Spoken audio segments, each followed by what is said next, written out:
With the Neverness To Everness launch right around the corner, I wanted to put together a short guide to help you guys get started and gather as many resources as possible straight out of the gate. This guide is going to consist of a mix of some basic general gacha tips for newcomers, as well as some very specific pieces of advice that you would only know if you played the NTE beta. So if you're a newcomer to gacha or somebody who has played a dozen gacha games before, I'm pretty confident that I'm going to be able to tell you something that you didn't know about this game before watching this video. But first, before we get into the tips, if you're interested in Neverness To Everness and like what I have to say, please like the video and subscribe to the channel. I plan to cover both NTE and Ananta going into the future. Also, if you have any questions about what I mentioned here, feel free to comment down below, as I'm happy to respond to any of your questions about the game. Finally, one last thing before we start, if you missed them, here are the 3 livestream codes from the dev stream for 300 polling currency.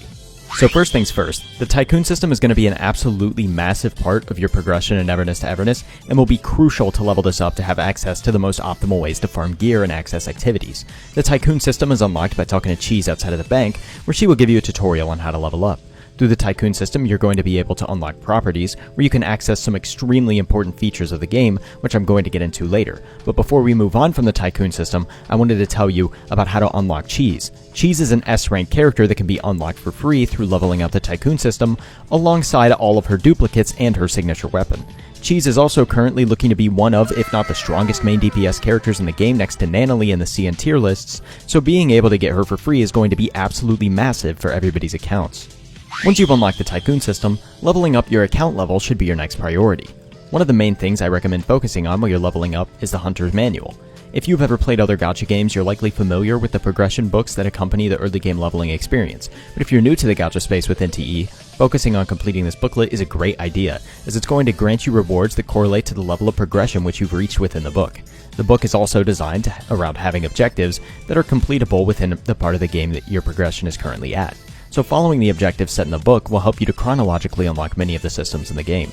By completing the Hunter's Manual, you can obtain some higher rarity modules early on in the game, which will help you to build some of your characters without having to waste daily stamina as well. And speaking of building characters, I also highly recommend building only one team at the start of the game. Due to the nature of gacha games and the time gating of certain resources, you are going to inevitably run out of materials if you choose to build more than one team at a time. Because of this, you should primarily focus on building only your 4 favorite characters, so that you do not run out of resources and become underleveled compared to your world difficulty. This is easily one of the most common mistakes I see many gacha players run into early on in a game's lifespan. And while you're free to do whatever you want to enjoy the game, I feel the need to at least bring this up due to how frequently I see new players encounter this kind of issue. Now that we've gotten through some of the more basic tips, I'm going to tell you about arguably the most important thing that you need to know when starting Neverness To Everness. So if you forget everything else I mentioned during this video, please at least remember to do this. Remember how I mentioned the Tycoon System before, and how if you level it up, you can gain access to some extremely important features of the game? Well, once you reach the Tycoon level that allows you to buy your second residential property, the Eden Apartments, you will gain the ability to level up how many pixels you can hold at a time. Pixels are these things right here, and if you play other gacha games, you're going to recognize this stuff as your daily stamina.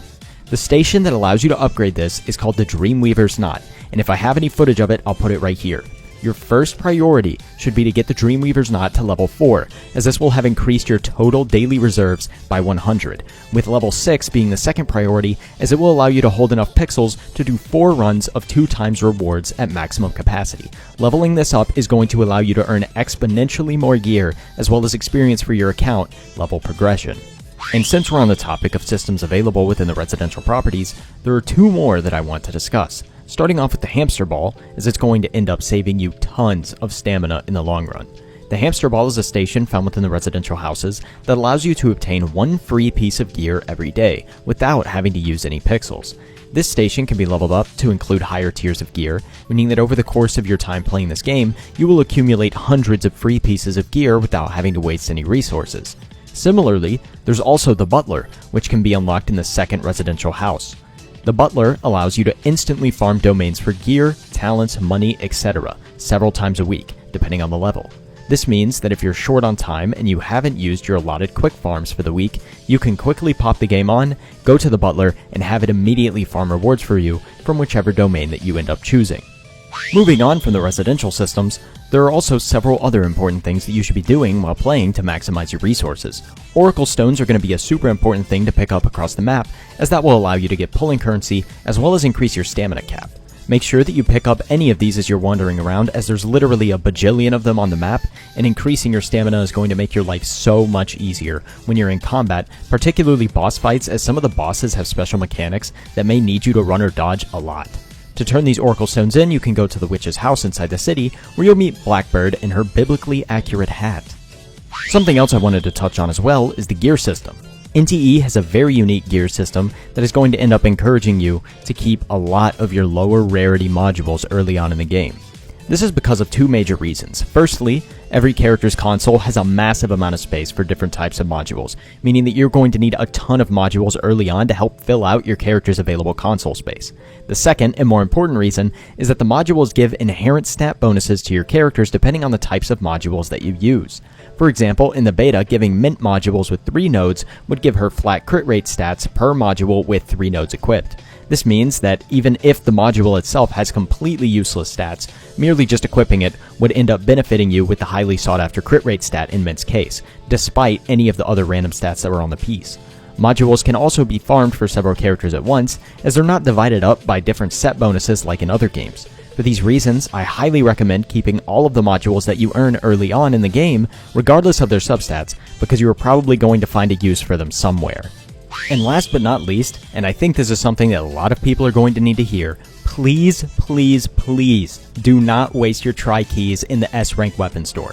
Weapons, also called arcs, are available to be purchased in the store for about 20 tri-keys per weapon, I think. However, this is massive bait, as almost, if not all of the S-rank weapons available in the store are going to be obtainable for free via killing world bosses.